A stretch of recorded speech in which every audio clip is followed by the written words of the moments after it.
there, but this time a real fight for you, a proper fight. Obviously, again, with you, massive support coming up, but also huge support for Tom as well. Going to be a great atmosphere for this one. Yeah, this is the fight that everyone wanted. Tom, I've given plenty of notice for the fight, and obviously this is what the fans and the supporters just want to see me in a build-up fight, and this is Tom's a good opponent for it. Again, that support made plenty of noise in Birmingham and will do on Saturday, but for you, we talk about Campbell Hatton as well. The last 8-rounder for you as well, scheduled before you step to 10, but this is a real seasoned opponent for you on Saturday. Yeah, of course. I'm not overlooking Tom Farrell. We know he's a good fighter. Arguably the best fighter I'm going to be to date with. So we've not took him lightly. We're going to cover all angles, and Saturday night, God willing, we're going to put a major performance on. Well, really good fight for the undercard, Khalil Majid against Tom Farrell. We move to the top table. And this man is someone that Ben Davison talked to me about for many, many years. And, you know, when Ben Davison talks, you need to listen about quality. He tells me this man is not just a future world champion, he's a future multi-weight world champion in Shabazz Massoud. This weekend, he makes his Matchroom debut against Jose San Martin. I cannot wait to see him in action again. He's sold a huge amount of tickets for this fight. Jose, welcome. Had you on cards before. We know what we're going to get. You're always ready to fight. Bienvenido de nuevo aquí, José. Te hemos tenido en varias carteleras antes, sabemos lo que podemos esperar de ti y obviamente, como siempre, vas a venir a pelear, ¿no?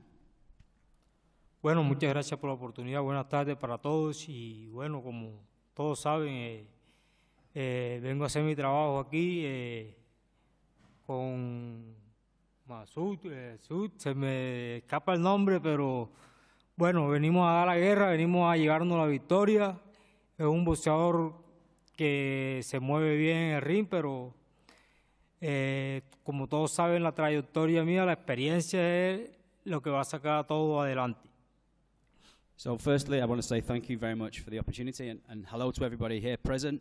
Yeah, as everybody knows, we come here to do what we do. We come here to do our work. My opponent, Massoud, who temporarily, his name escaped me, knows what I'm coming for. We're coming for war, we're coming for victory. I know that he moves very well in the ring, but I think my experience will be too much for him, and we come for the victory on Saturday. Thank you, Jose. Shabazz, after that quiet build-up I gave you and Ben Davison gave you, there's always pressure. You know, there's always pressure, there's always hype, and I guess people, sometimes the negative people you know what they say though, innit? Pressure makes diamonds. They do. That's what we're doing. But I guess there's going to be people looking at any chinks in the armour, anything that they can take negative. You're looking to shine on Saturday night. To be honest with you, he's a very good opponent. He's a step up. And I'm just going to treat him like another fight. It's just a stepping stone for me. But each fight is like a world title for me. You feel the pressure to perform on Saturday night? I know you're a big favourite in the fight, and we've had Jose San Martin on our cards before. He's very tough.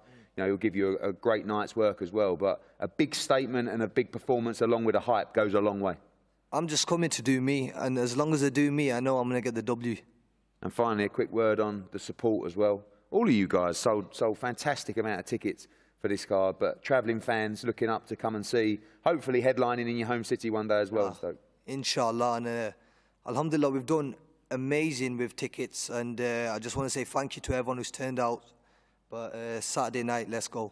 Well, Shabazz Massoud, Matchroom and DAZN debut against Jose San Martin. One fight that I just cannot wait for on Saturday. I know everyone's been talking about it, even on the way here from the hotel, people in the car talking about, what do you think about this fight? Who do you think's the favourite in this fight?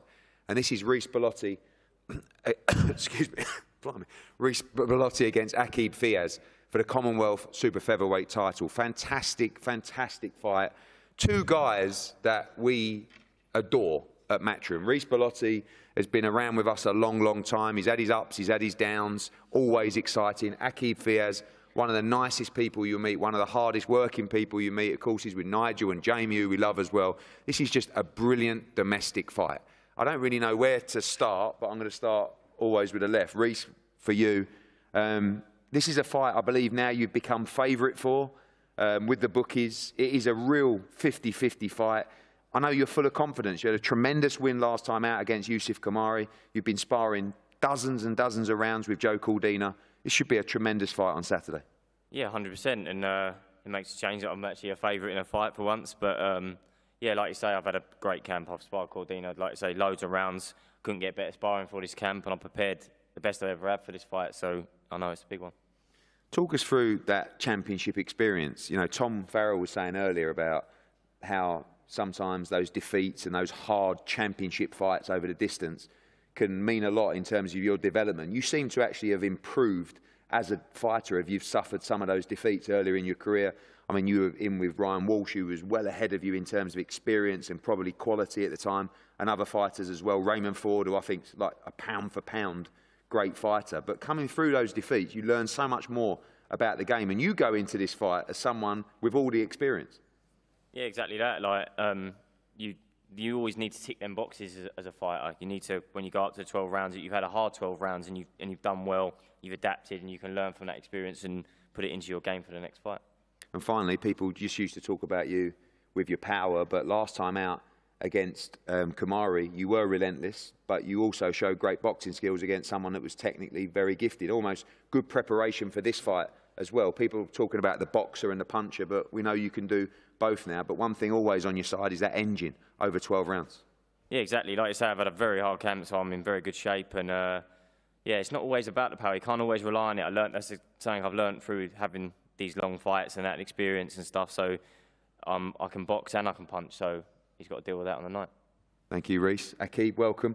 So excited because every now and again, you know, you have a prospect who builds himself up, and then this is it. This is the moment, a 50-50 fight. You may not see it like that, he may not see it like that, but that's what everybody's calling it. And your first championship fight, again, I go on massive support coming for you on Saturday as well. Must be really exciting to get your teeth into a fight like this. Oh yeah, 100%. You know, ever since I started boxing, I've dreamed of being in fights like this. And obviously, as you saw last time in my last fight, I'm all for the excitement, as you were talking about before. You know, this is going to be a great fight. I just love a fight. Reece loves a fight. I think our styles will gel, and it's going to be a good one for the fans, yeah. I think first time at the championship weight of super feather for you, and I saw some of your teammates ribbing you yesterday saying that you got abs for the first time. You look in tremendous shape. Is that testament to obviously your opponent and the size of the fight as well, but no stone unturned in this camp? Yeah, you know, I put in a serious amount of work. You know, we've been, obviously me and Jack training for this date together. You know, we've been pushing each other every day in the gym. Worked extremely, extremely hard. So on Saturday, you know, you'll see the best version of me. I believe we'll see the best version of Reece as well. And it's going to be a great fight. I'm looking forward to it so much, yeah. Well, tremendous fight. Aqib Fiaz against Reece Bellotti. Now, you know I don't often get things wrong. I see Darren Barker nudging Jamie up there. I know. I get given a note. You know, I do these press conferences all the time. I don't have any notes. I do it all ad-lib. And someone says to me, you've missed Paddy Lacey. Right? I've just been part. Paddy Lacey, I must apologise. And you can chin me after.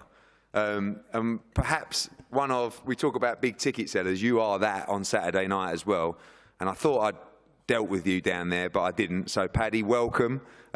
This is a proper fight for you. And I know in the past, you've had these fights as an ex-footballer and you've come through and you've sold a load of tickets. But a lot of these fighters on this card are in crunch fights on Saturday. And I kind of feel like this is one of your big ones. Yeah, it's a big test to step up for me on the weekend. I'm just excited. I'm made up to be on this card around some of these fighters on this bill. It's fantastic. So I forgive you, Ed, for forgetting about me. But yeah, I'm just made up to be here. A big win on Saturday. Can't wait. When you talk about your career now, you've had those early fights allowing you to develop with your history in football and the fact that you were putting bums on seats. But how do you map out the next 12 months? Because I guess sooner or later you're going to want to sling yourself really in the deep end of this sport. Yeah, so I've had 10 fights in 2 years now as a pro, and I feel like I've been constantly improving, developing as a fighter. So going into year 24, I'd love to get the Central Area title, which is probably my level for next year, which I'll be made up with. So this is an 8-rounder, which builds me up perfectly towards a 10-rounder, what that Central Area would be. Well, welcome back, and apologies for missing you, because last time at the Echo, you gave me one of my favourite fights. It was an absolute war. So make sure you're there to watch Paddy Lacey on Saturday night. We return up here and we talk about great young prospects in Shabazz Massoud. We talk about, I mean, I don't know if we can call these guys prospects now, but in my opinion, the future star of this city. Not just the future star of this city, but the future star of British boxing and maybe even world boxing as well. So sorry to big you up, Peter, no pressure on Saturday. But Peter McGrail, who was the greatest ever amateur, really, I believe this country has ever produced, won just about everything as part of the Team GB setup. This time, no more games, no more mucking around. Fran Mendoza, 17-0 from Colombia. This is a big, big test for Peter McGrail to get ranked in the governing bodies to start pushing forward to major fights in 2024. And I truly believe this man will be filling the Liverpool arena next year. He's an extraordinary talent. Fran Mendoza, welcome. 17-0. This is a huge opportunity for you on Saturday night. You look in tremendous shape, ready to go. Bienvenido en primer lugar. 17-0. Obviamente es tu récord. Tienes una oportunidad enorme el sábado por la noche para demostrar lo que puedes hacer el sábado. Bueno, me presento, soy Fran Mendoza y vine a dar guerra en plan de... Soy un buen boxeador, sé lo que tengo y pues con el contrincante que voy, pues es fuerte también y tengo mis cositas para él. En plan, soy un buen boxeador y voy a palo. So let me first and foremost say hello, introduce myself. I'm Fran Mendoza. I'm coming here. I think everybody knows what I have to do here. I'm a strong fighter. I can do really well in the ring. I'm a good fighter. And I think everyone knows that I'm going to come here to have a tear-up on Saturday night. Friend, from Colombia, we know you've got some good names on your record, but this young man is a great talent. Tell us a little bit about what to expect. We know that traditionally Colombian fighters come with a lot of heart and a lot of power as well. Fighters like Brady's Prescott, who caused big upsets here in the past. What should we expect from Fran Mendoza? Sí, hablamos un poco, tienes unos nombres muy buenos en tu récord, obviamente, te enfrentas a un boxeador que tiene mucho talento, sabemos que los boxeadores colombianos siempre vienen con mucho corazón, muy fuerte también, Prescott como he hecho en el pasado, que ha dado la sorpresa. ¿Qué podemos esperar de Fran Mendoza el sábado por la noche? Pues la verdad que venimos con la intención de llevando la victoria para casa y como digo y repito, pues voy a dar guerra hasta el final. So we come to bring victory, to take victory home with us, and what it'll be a war right until the very end. Well, Peter, your moment on Saturday night.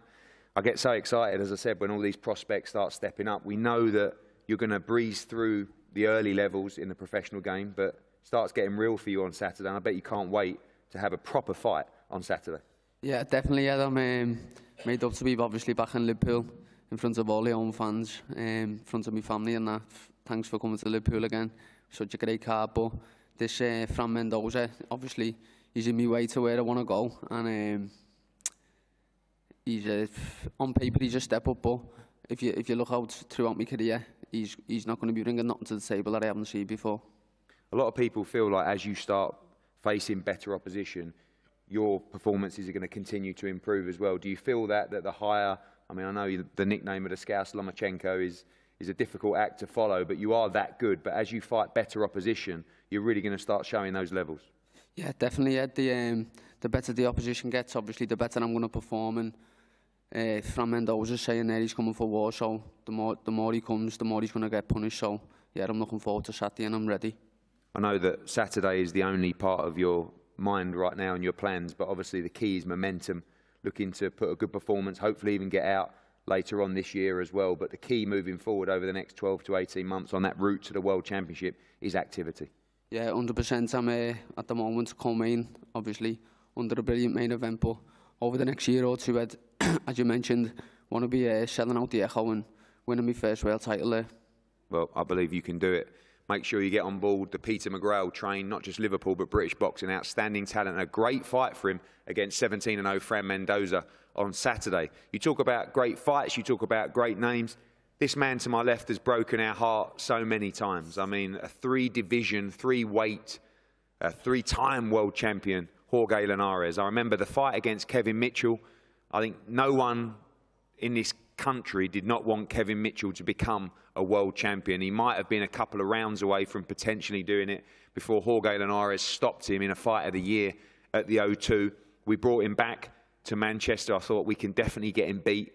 Anthony Crolla was up first in a really good fight, and Jorge came through in points. We made the rematch. It was a better performance from Jorge. He wins the rematch. And I said to Robert Diaz, I said, I think I've got the guy, Luke Campbell. I think he can beat him. We took the fight out in Los Angeles, and of course, Jorge Linares beat Luke Campbell to go 4-0 against Matchroom and 4-0 against Britain. This time, we do have the favourite, which I was very excited about. And then I started finding out that Jorge Linares has decided to focus his entire energy, his entire career on this fight, this opportunity. Go back to Ismael Salas, reinvest in his training camp, roll the dice one more time, all the things you don't really want to hear from a guy that you're trying to get beat. But he's done it to us before, and Jorge, you're back. You look tremendous. Special shout out to the jacket as well. Lovely. You've given everything to this training camp. You're ready to fight in the UK once again. Thank you. So, but it's true. I show so many amazing time. I have a lot of beautiful memory here in England, in London, Kevin Mitchell, Corolla 2-time, Campbell in California. So this is different time, different day, different opponent. I feel I'm come to fight with undefeated boxer. For me, Catterall is a world champion. I think he never lost the fight with Taylor. So this is a big thing for me, especially because I'm close to retire. You know, I'm coming in very good way. I train him super well this time, better than 10 years ago, better than when I fighting with Kevin Mitchell, with Corolla. So I'm feeling like 20 years old. So I'm excited. I'm super happy to be here again. So I'm training amazing with Ismael Salas again in Las Vegas for 7 weeks.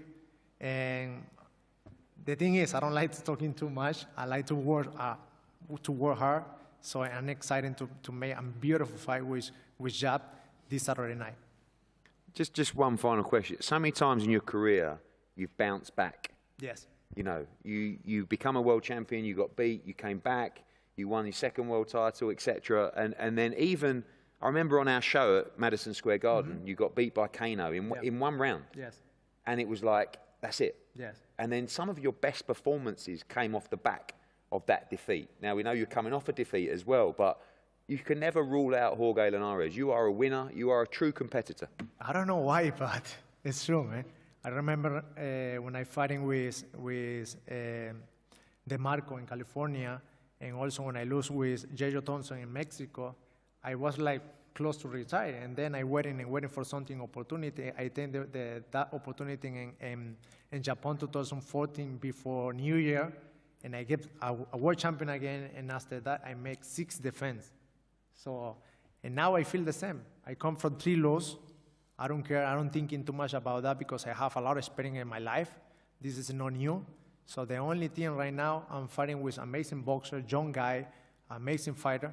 So, and I have amazing training campaign, and it's super exciting to make great show Saturday night. Thank you. And I know, obviously, just a couple of years ago, you also gave Devin Haney a great fight and wobbled him at the end of that round. And obviously, we'll see how that fight goes. Both guys looking at the winner of that fight, potentially, if you come through on Saturday. Jack, welcome. I said to Sam Jones, you know, great win last time out against Daryl Foley, but we need a name. We need a standout victory. And Jorge Linares has done it. You know, we're expecting around 7,000 in the arena on Saturday. It's going to be a tremendous atmosphere, tremendous card, and a great opponent for you to really get your teeth into. And training camp has reflected that. Yeah, definitely. I think the fact that Linares has been over here a number of times, the British fight fans are familiar with him, so that's also helped to sell the fight. But I'm excited for Saturday now. When Sam gave us a call and said it was Linares, it kicked me into action. It's an exciting name. He's been there. He's got the T-shirt. He's had his time in the sun, and now it's my time. Obviously, we all feel you should be the undisputed champion, but now the road back to those world championships is important. Do you feel like you need to make a statement on Saturday? I know that winning is always important, but you're facing a possessed guy over here that is really his career rides on Saturday night. You know he's going to bring his best, but a statement victory from you could change the landscape of the division in terms of your next path. Yeah, it excites me that he's back with Salas. I've seen he's been working hard in Las Vegas, so it makes you work that extra hard at home, preparing for the fight. And I put that pressure on myself. I know he's a great name. He's been 3-time world champion, but I know that not looking past this fight, I would never look past, I would never disrespect Jorge like that. But I think he understands as well, the winner of this fight puts himself in the picture for much bigger fights as well. Yeah, and obviously your aim to become a world champion and not looking past Saturday, but I asked the question for the media and the fight fans as well. obviously, the little fight coming up between Haney and Prograis, I'm sure you're going to fly out for that one to watch. You want the winner of that fight. I know the Josh Taylor fight is one that the British public want so dearly, but World Championship's definitely the target for you. Yes, I set out in this sport to be world champion. We've not achieved that yet, but I do believe it's in my ability. Jamie will tell you and Nigel, we've been speaking to Sam through training camp, and there's been conversations with yourself about a number of fights in the future, but all of that means nothing until we come through Jorge Saturday night. Well, we look forward to a tremendous fight, Jack Catterall against Jorge Linares. One thing I guarantee is the winner of this fight on Saturday will be in a mega fight of the 140-pound division, so good luck to both. It really is a tremendous fight card on Saturday. You're going to get a great atmosphere in Liverpool, and as I said early on the card, Muhammad Ali, Khalil Majid against Tom Farrell, Campbell Hatton, Jack Turner, Paddy Lacey, William Crolla, and as we go to the championship fight, Shabazz Massoud, look out for him against Jose San Martin. Particularly Aqib Fiaz against Reece Bellotti. Cannot wait for that fight as well. Peter McGrail, the arena will go crazy for this young superstar against Fran Mendoza. And 3-division world champion will fight, I believe, one of Britain's pound-for-pound great fighters in Jack Catterall on Saturday night in our main event. Part of an incredible schedule coming up live on DAZN. We'll see you on Saturday. Don't miss it. And we'll see you at the M&S arena on Saturday night. Thank you. Always get that wrong. Well, I was just about to throw to Eddie Hearn. I'd done the whole spiel all the way through the card, and then he interrupted me. It was flawless, Jay. Don't worry, mate. He just does what he wants. But it's interesting hearing Eddie there say a mega fight looming for the winner of Catterall Linares. Please, Darren, as a former fighter, how much is that really in your head? Because every fighter will always say to you, no, I'm 100% focused on the task in front of me, but surely there's somewhere in your brain you're thinking about what could be next. Yeah. There's always half an eye. You know, you want one eye on it because that gets the juices flowing. It gets you excited about the future. But you cannot sidestep or look away completely from what's in front of you. This sport is far too dangerous, and we've seen so many upsets happen in this sport that you've got to remain focused. Can't afford anything. At this level, it's about fractions, minor differences. And if you are looking elsewhere, that can be the difference. So, yeah, focus is a massive thing that you've got to remain in this game. I will just say, talking about flawless, Jorge said to me yesterday about how much he's been practicing his English. How flawless was that? Incredible English. Great outfit as well. Do you think he could pull that off? Never. Well, here is Eddie. We're with some of the young talent on the Before the Bell section of the show, Paddy Lacey. He forgot about him. He won't like that. He won't like that at all, will he? Well, he's going to join us very shortly, so we can actually remind him of that. But when you look at this young crop of talent coming through, this platform, Eddie he seems to be putting pressure on these young fighters that they're not only just on this platform to tick over, they need to be impressing almost to earn their position on these cards. How do you think that will affect their young mindset? I like the mindset that they've got to bring into the fight. Entertain and look good. This is a good fight. Khalil Majid got 8 rounds, as Eddie said, shook the cobwebs off last time out. Managed by Sam Jones, who speaks very, very highly of this young man. And Tom Farrell, a decent fighter as well. Went 10 rounds with Harlem Eubank last year, been in with the who's who, really. So this is an interesting fight to kick off the main broadcast at the usual time, of course, of 7 p.m. Before we do carry on the live broadcast. So Eddie was talking about Jack Turner there, who we're going to talk about when he has his face-to-face. Imagine selling 1,000 tickets. 1,000 tickets. That's what you used to do, more than that, wasn't it? Well, you know, I've got myself into that position, though. But what a fight this is. This has everything for me. You know, but first off, I said at the front there, 2 top lads, really good blokes, but a very good match-up between the two of them for that opportunity to not only win the Commonwealth title, but to fight Liam Dillon for the British title, a dream that they both share. It's a fight that will not disappoint. Do not blink. I think that catches fire instantly. Well, Reece said he's looking forward to becoming a 2-weight Commonwealth champion. Obviously, that super featherweight Commonwealth belt previously held by Zelfa Barrett. I was talking to Reece, talking to Aqib. Obviously, Aqib had to climb off the floor in his last fight to outpoint a very tough Costin Ion. But Reece says he's all wrong for him, so we can't wait to see how that one unfolds. And Shabazz Massoud as well. We've been talking about the gym, the Ben Davison gym, and you know, Darren, they always say in boxing, success breeds success. But the energy must be through the roof in that place, looking at the current form of Lee Wood and the like. yeah, you got Billy Joe Saunders as well making a comeback. So it's buzzing in that gym, and he's a very, very good fighter. Ben Davison, he doesn't beat around the bush. If you're good, he'll tell you. If you're not, he'll also let you know. And I've been very impressed with Masood. Very, very good fighter. Is he another one, Darren, who just perhaps needs that bit of momentum, do you think? Yeah, definitely. He's got to be busy. And like Eddie said it here, we've got a superstar on our hands, Peter McGrath. I mean, you're kind of lost for words already. He's the total package. His footwork, Peter Chenko, you know, nicknamed after the great Lomachenko, and you can see why, the way he pivots from side to side, the angles that he delivers the shots from. He's just a very special talent and has the necessaries to go all the way. Yeah, good step up for Peter McGrath, that one in the chief support. 17-0 Colombian Fran Mendoza. It's also his first professional title. And I think, you know, you saw Chev Clark also coming from that recent Olympic circle, that it's an important step for them. But here is the main event. What an outfit that is. What an outfit. And no, to answer your question, I could not pull that off. But what a fight. It's great hearing the great man talk, full of ambition and life, and says he's feeling as good as he ever has. Certainly the weight is a big thing where, you know, not having to lose those extra pounds at his age now could be a big difference. But that experience, that will to win, that desire. But this man here has been in great form. The jab, the movement, the ring IQ. Very, very good fight. And like Eddie said, pot of gold for the winner with a mega fight looming. Yeah, well, Jack Catterall, as I say earlier on, so well positioned across all four governing bodies. Number 7 with the WBA, number 7 with the IBF, number 5 with the WBO, and number 5 with the WBC. You've always spoke, Darren, very fondly about the jab of Jack Catterall. I know that impressed you so much, didn't it, in his last fight? Is that what you think Jorge has to try and take away early? Yeah, he's got to try and nullify that jab. It's going to be very difficult because of the speed, the variation with power, the variation with the way he delivers and where he delivers the shot to head and body. He'll shoot it from the hip. And it's the movement, it's the reaction that he's looking for the counter after. He's a very, very good fighter. He does the basics very well. And I think that is fundamental to all very good fighters' success. I believe we do have some... Just looking at the DAZN schedule is totally unrivaled at the moment. I believe just before we speak to Eddie Hearn, who is with us in the studio, obviously all the action begins this Saturday on DAZN. Jack Catterall versus Jorge Linares before the return to Monte Carlo. Can't wait for that one. Saturday, November 4th. Joe Cordina defends his IBF World Super Featherweight Championship against Vasquez.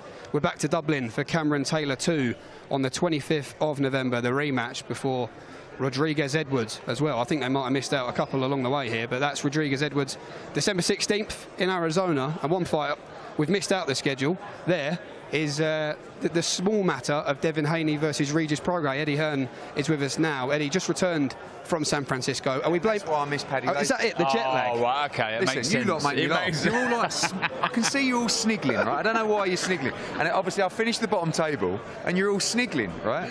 And then all of a sudden, I get a note saying you've missed out Paddy Lacey. And as I was sitting, Barker's going, nudging. It's like I feel like an old man. Well, you're flawless usually, so it's nice seeing you make a mistake now and again. San Francisco for 24 hours. I can't give me a break. You're blaming jet lag, all right. Little bit.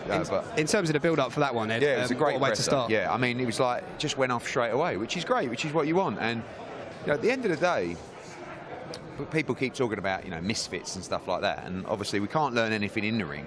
But what we can learn out of the ring is it's got to be compelling. Like, there has to be a narrative. I don't want people picking up tables and slinging them at each other. Yeah. But let's have it for what it is.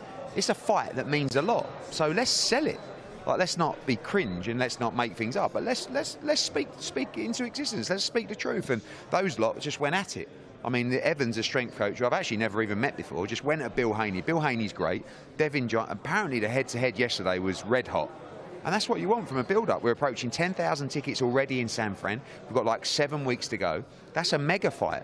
And I can't wait. You know, the build-up's going to be great. That's going to be a hell of a fight in the ring. How good was it hearing Linares speak up there today? You know, full of ambition. I think that, obviously, I know fight fans are super critical all the time, and people keep talking about, oh, he's coming off a couple of defeats, but I know for a fact that he took those fights in Russia without any preparation. One, I think he actually got turned over, and he just wasn't like, he was kind of at a stage in his career. As I said, I remember being at New York when he lost in 1 round to Kano and came back after that with some of his best performances. Like, you will get a guy, you'll get a legend on Saturday who mentally has put everything into this fight. And he's not going, oh, it's my lot, you know, I'm retiring, so like, I'll just have this fight and then I'll retire. He's going, I'm putting my whole career, all my energy into this fight. And if I win, I'm going to fight a mega fight after. So forget, oh, he's at the end, he ain't trying. He will give everything on Saturday night. He's got blistering hand speed, right? His engine's incredible. Up at 140, you see the shape of him. Don't worry about that. I guess the only thing is, can he hold a shot like he used to? Sometimes earlier in his career, he got knocked out at the lighter weights. But can he stand up? Jack Catterall's not a devastating puncher, but can punch. We saw that in the Foley fight as well. But I think it's going to be 12 hard rounds. And I think he'll be a real back and forth. Two real high-quality fighters, two skillsters that will stand at times and fight as well. Eddie, you're the man who makes all the decisions, of course, and I know you're very big on sitting down with the fighters and plotting out the next steps. All focus on Linares for Jack Catterall, and he has to be focused on Linares. But in terms of next year, we're talking about these mega fights. What do you see him being in the frame to be fighting next year? To be honest, like, the pressure's on for us to deliver for Jack Catterall. The comeback fight was there against Foley, perfect fight. The headline against Jorge Linares, perfect fight. After that, he's not interested in anything else other than Josh Taylor or the winner of Haney against Prograis. Is the Josh Taylor fight your pick? Is that the one you'd like to make? I love it because I think the build-up will be incredible. It's got the history, it's got the narrative, but it's not for a world title. So Jack, it's boring now talking about he should be a world champion, but in his mind, that's the goal, to become world champion. There's also a lot of money in the Taylor fight. It fills out arenas in Manchester, in Glasgow as well. But, you know, one thing I keep stressing, and I say it to all the younger prospects as well, you've got to win well, right? Yeah. It's so easy in this sport to become forgotten about with a stale performance or a performance that isn't exciting. Do you hope they feel the pressure of that a little bit? Yeah, but it's difficult because I know that when you're in with a puncher or you're in with a great fighter, the man in the corner will say, you know, I hear it all the time, hey, don't take any chances. And I'm like, no, come on, take chances. And it's like, so you've got to get the mix right. Yeah. But I'm just telling you the truth. If you excite and you have a fan base and you have a platform, you are going to go on and you're going to get the big fights a lot easier than if you don't. So if Jack Catterall goes in there on Saturday night and wins a 12-round decision in a boring fight, which I don't think it will be because of the styles, it's a lot harder for me to start calling out filling up Manchester Arena and Glasgow with Taylor or pay-per-view against Haney or Prograis or that kind of stuff. If he goes in there and does a number on Linares and schools him and beats him up and stops him, then we can stand there on Saturday night and go, right, what's next? But the pressure's on me. But the pressure's on him. You know, you work together. You give me the great performance, I'll give you the great fight. And I'll never fail in that respect. So Sam Jones is on me like a rash. You know, pound for pound, the most annoying manager in boxing. Literally WhatsApps me 400 times a day, but he does a brilliant job for his fighters because he's battling for them all the time. He's always, when are we fighting? What's the fight? We need this, we need this. But he's also like a crazed fan at the same time, where he loves Jack Catterall, but he just wants the best for him. And he's on me for the Taylor fight. He's on me for the winner of Haney Prograis. Don't forget, we've got other big fights at 140 as well. Regis Montana Love against Liam Paro. Great fight for the undercard of Prograis against Haney. Richardson Hitchens, he's right there for a shot at the world title. We've got loads of 140s, but Jack and Sam will be saying, with all due respect to those guys, we want Haney Prograis or we want Josh Taylor. And it's up to us to deliver that if he can deliver on Saturday night. Sorry, Jay. Our chief support, I don't think we're far off Peterchenko in Liverpool soon, are we? I think with the amount of tickets that he sells, you can see from a really early stage as a promoter who could fill an arena. Like when you're doing 500-600 tickets for a fight like this, you know that's going to build and build and build. He's a very popular kid in this city. Everybody knows about his ability and his achievements in the amateurs. But as you promote him and as he starts, you know, being part of these big nights, in Liverpool, when you're a great fighter and you're in real fights, they will fill this place all day long for him. I think Peter McGrail can be a world champion within 12 months. I really do. It's a difficult division and things are going to change a lot in that division as well. But, you know, again, it comes down to all this hype, right? Shabazz Massoud, exactly the same thing. Ben Davison says to me, This kid is unbelievable. He'll be a multi-weight world champion. I'm giving interviews. I'm sitting at a press conference going, this Shabazz Massoud, he's unbelievable. He's the next coming of, you know, whatever. And then we're calling Peter McGrail the new Lomachenko.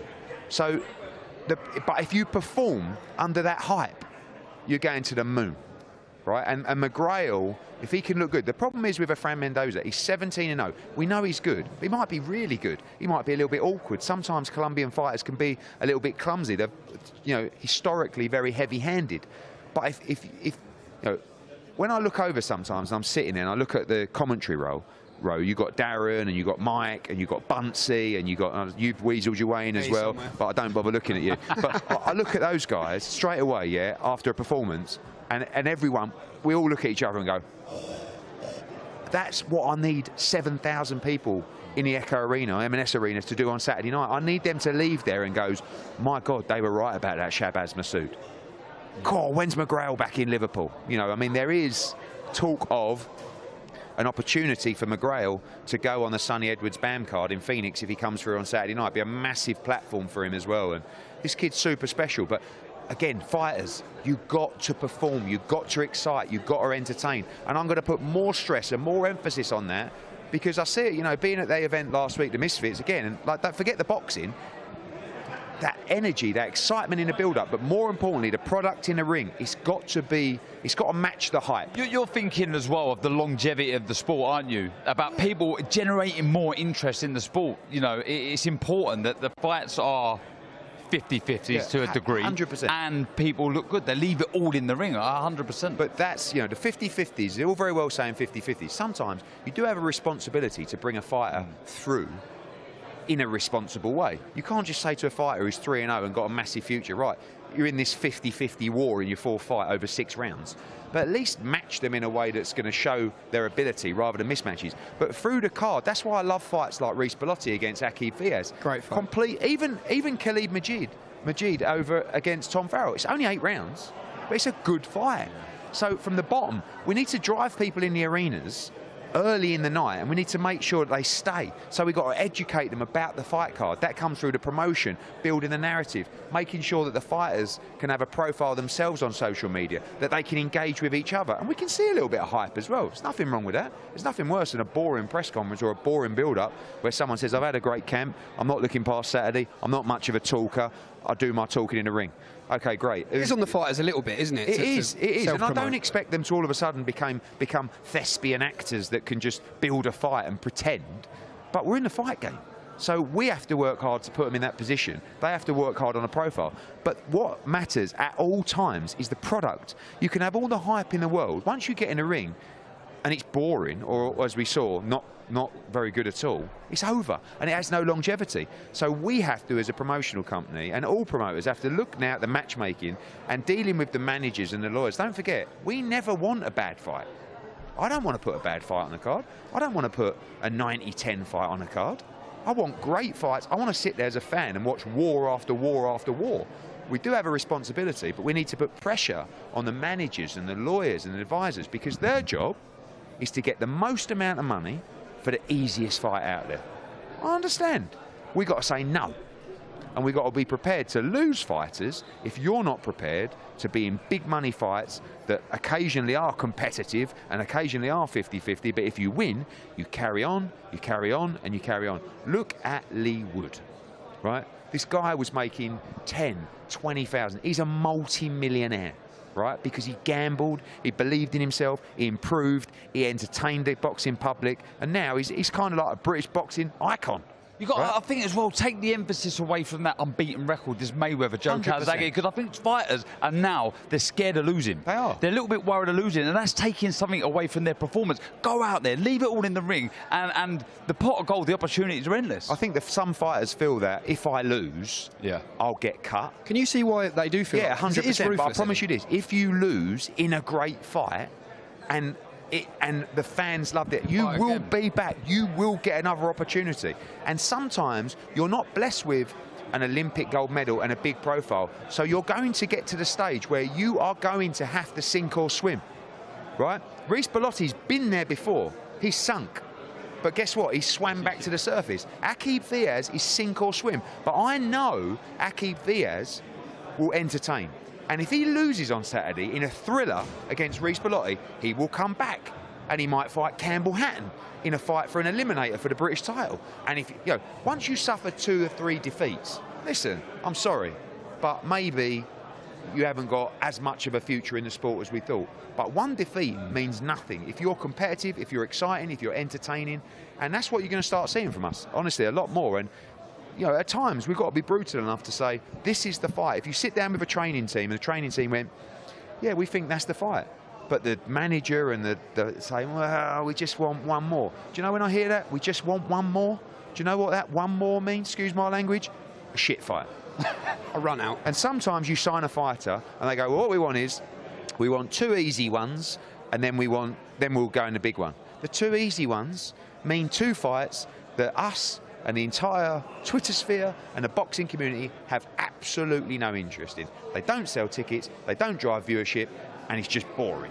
So now we're being harsher, and they'll all take the mickey out of me in the office because I'll probably sit down on Monday with a manager and he'll go, we just want 1 easy one. I'll say, no problem, there's the contracts on it. But I'm gonna try. I'm gonna try. Well, that was promoter Eddie Hearn. Eddie, thanks for your time. As he says, sink or swim. We are back on Saturday, as I say, live on DAZN. The slightly earlier time of 4:30 p.m. 4 fights make up the before the bell complement before we cross live on the main broadcast at 7 p.m. We'll be back tomorrow for the weigh-in when the fighters will face the scales and face each other for the final time until they meet in the ring on Saturday night. That live stream begins at the same time as today, 1 p.m. I've been Jamie Ward. He's been Darren Barker. Promoter Eddie Hearn as well. We'll see you tomorrow.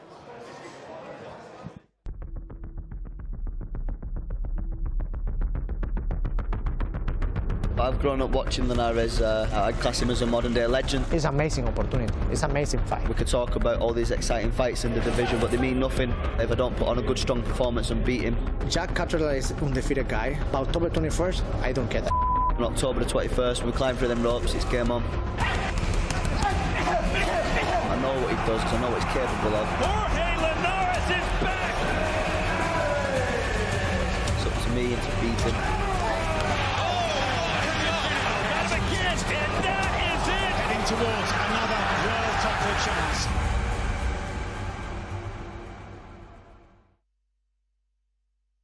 Boxing on DAZN, sponsored by William Hill.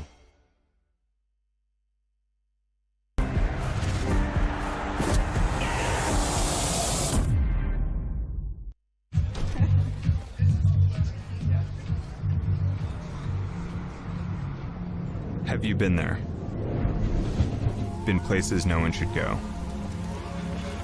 If you've been there, then you know. There's no such thing as solo. Wherever you go, we go. Every step, every wall, every climb. We always have your back. The long nights, the drills, everything that goes into our training, it all prepares you for battle. I just never thought about the other battles going on out there.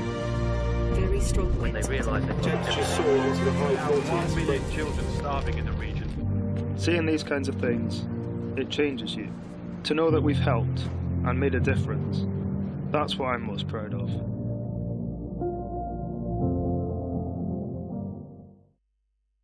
Boxing on DAZN, sponsored by William Hill.